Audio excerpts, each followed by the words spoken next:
Mr. Roosevelt, I believe it is best that we strike Germany's allies at the weakest point, which at this time would be in Italy, starting with Sicily. I disagree. I've had enough of dealing with the Mediterranean. We should strike in France and take it back from the Nazi force. No, we cannot afford to take back France yet because the Nazis are strong there and Italy is the soft underbelly of the Axis. You seem fond of saying that, Mr. Churchill. France is practically an open doorway into Germany. If we wait too long, the Nazi fortifications will become even stronger, and an invasion would be near impossible. Now that we have captured most of North Africa, the next logical step is to continue up into Europe. We must continue pushing the Germans back, or they can quickly recapture the region. It makes sense to attack the Axis' weakest point, which is Italy. Do you think it is wise to leave France occupied by the Germans? Do you want North Africa to be taken back by Italy? Right then. Capture Sicily and then we can discuss on our plan going forward. But this cannot interfere with invading France at a later date. It is agreed then. There has been great success in Sicily, which has been liberated by the Allies after only a month. The Italian people have overthrown their fascist dictator, Benito Mussolini, and now the new Italian government has surrendered to the Allies. It has appeared as though Winston Churchill's soft underbelly of Europe has proven to be quite soft.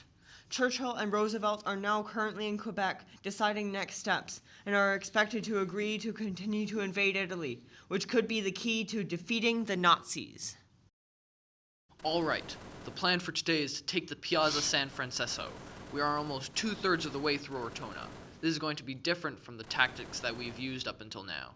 The enemy is controlling the whole square, and there is plenty of open space and many corners which will be difficult to invade.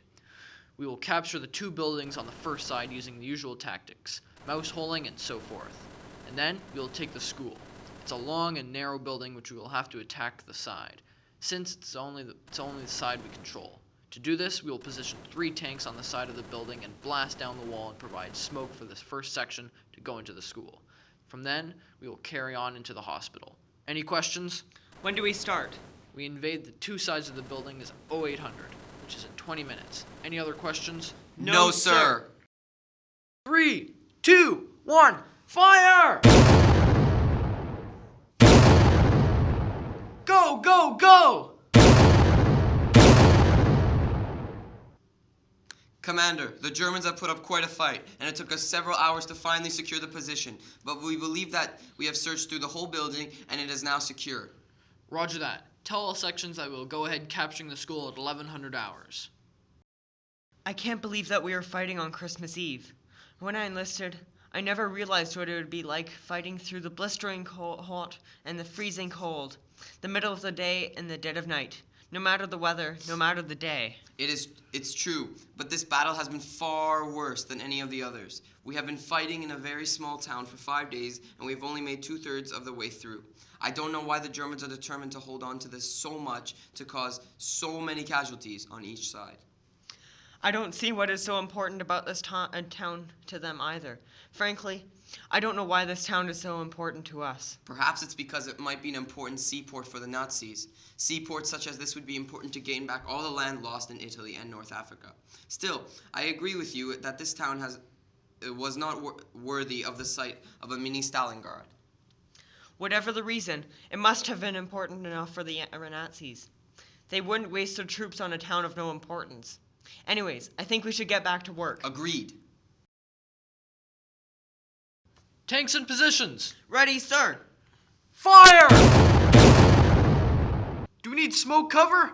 There is plenty of dust in the air, so there is no need for smoke. Squadron Bravo, enter the school. Yes, sir! Commander, the school has been searched, cleared, and is now secure. Each individual room was searched and cleared of the enemy. When will we invade the hospital? In 30 minutes. Alert the tanks to reposition on the wall of the hospital facing the buildings we control. Are the tanks positioned? Yes, sir. Ready? Fire!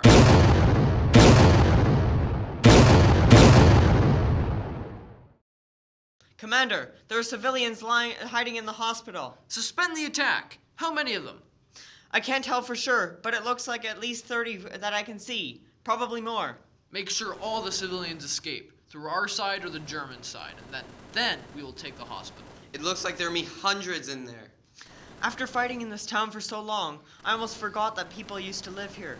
and that they have nowhere to live now. So they would have to be somewhere.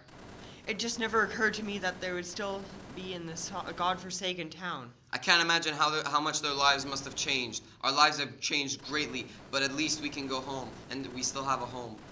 For them, all the buildings in their town are destroyed, and they won't probably be able to recognize their own town. It's true. The town must have been beautiful before it got destroyed. Ah, well, there is not much we can do about it. What we can do is help to get them out of the hospital and into safety. Good idea. Let's get right to it. Have all the civilians been evacuated now? Yes, sir. Good. Then restart the attack on the hospital. But this time, go in from the left flank. Yes, sir.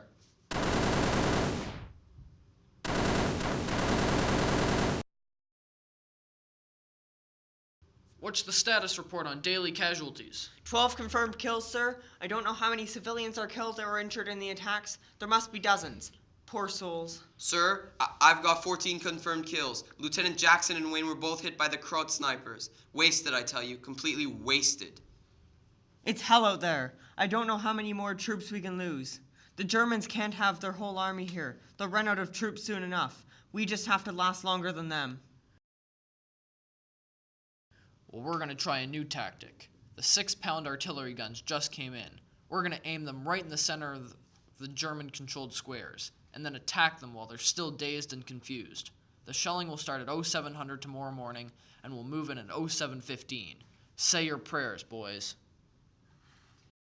Today is May 2nd, 1945, and the Germans have now officially surrendered in Italy. After nearly 2 years of fighting, the soft underbelly of the Axis has finally been turned over to the Allies and the new Italian government. The Italian campaign began in July of 1943 with the invasion of Sicily, which took only slightly longer than a month. The rest of the fighting proved to be much more difficult. Over 92,000 Canadians have fought in Italy, and about 55,000 have been killed there, and 20,000 wounded. One of the bloodiest battles was in the Battle of Ortona, which had seen 406 Canadians killed and over 2,600 Canadian casualties in total. Lest we forget.